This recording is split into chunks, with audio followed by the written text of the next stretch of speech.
I'm Amanda from Modern Successful Parenting, and we're here to help your children spread their wings and fly through life.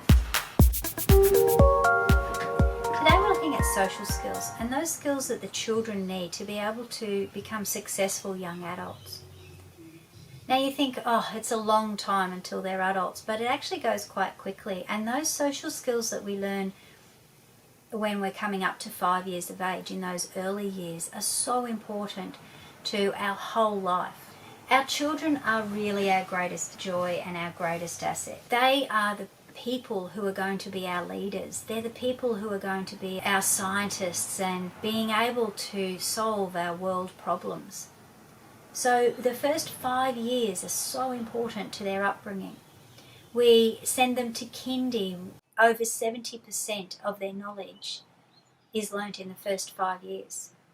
It's because they learn how to walk, they learn how to talk, they learn how to socialise, they learn what the rules are in life. They really learn so much, and raising them is such hard work for us parents.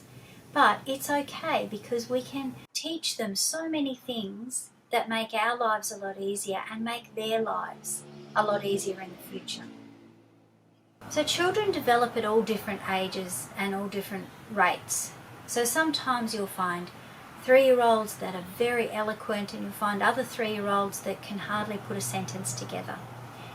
It's fine for them to develop at different rates. But what we want to do is we want them to understand socially how to interact with others, no matter what their development age is. Now, obviously, you need to change how you're interacting with a child depending on their development level. But let's have a look at what a social skill really is so that we can understand what those sorts of levels are.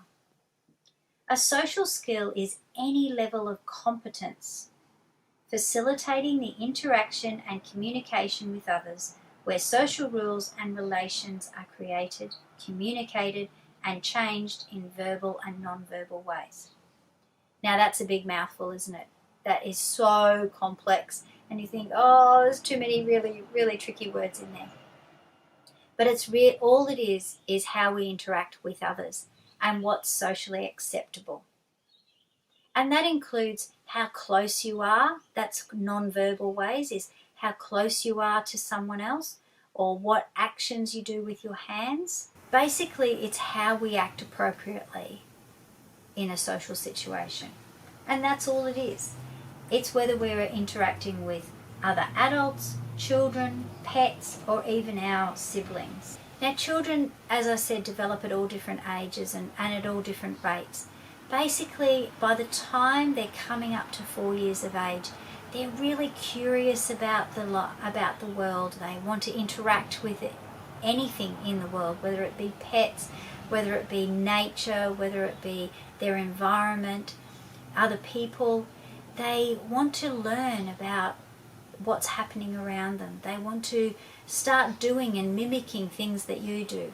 If you're sweeping or you're vacuuming, they'll want to vacuum. If you're cooking, they'll want to cook with you. They want to do things with you to learn about how to live and how to have a successful life. They're also looking at how they can play games with other people and how they can have fun with other people. They like doing things together by the time they get up to 4 years of age.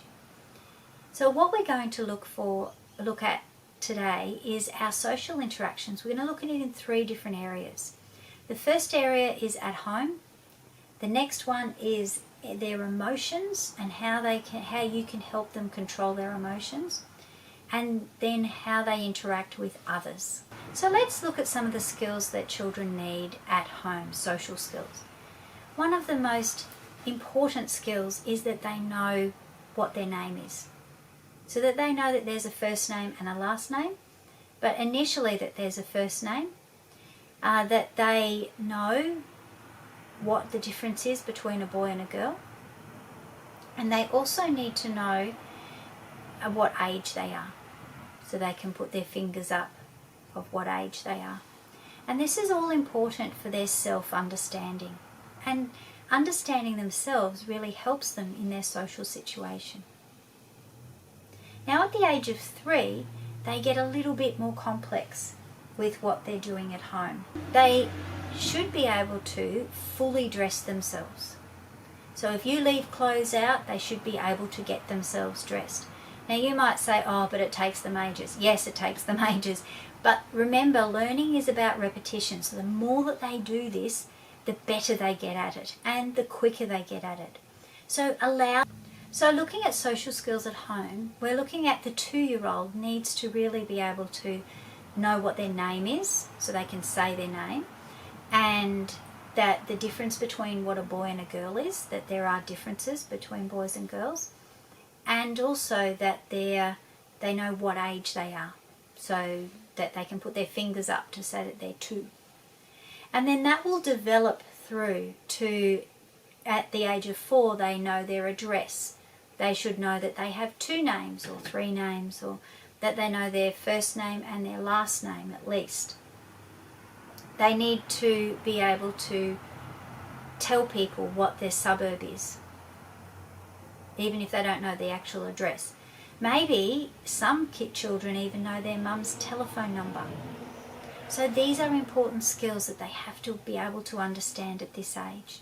Some other important parts are to be able to understand their body parts or know what their body parts are. But this is an elbow and these are eyes, and you know the songs, heads and shoulders, knees and toes, knees and toes, heads and shoulders, knees and toes, knees and toes, and eyes and ears and mouth and nose, heads and shoulders, knees and toes, knees and toes. Fantastic for that. And then you need to be able to get them to understand that you don't touch other people's body parts.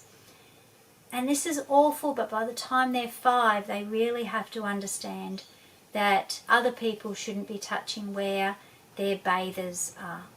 So, for instance, I think that's the best way to describe it to children, that that other people are not allowed to touch where their bathers go. So if they've got a bodysuit, one piece, anywhere where that one piece is touching, other people can't touch. And that just makes it easy for you to make sure that they stay safe. It's very sad in these times that we have to do that, but it is important that they do understand that by the time they're 5 years of age. When they're 2, they should start to be able to put things like socks on, maybe put their shirt on, or help you by putting their arms up to put their shirt on. They can definitely put their hats on. They need to start to be able to dress themselves. By the time they're 3 and 4, they should be able to fully dress themselves. And yes, it will take a lot longer for them to dress themselves than you to dress them, but that's just the way it is.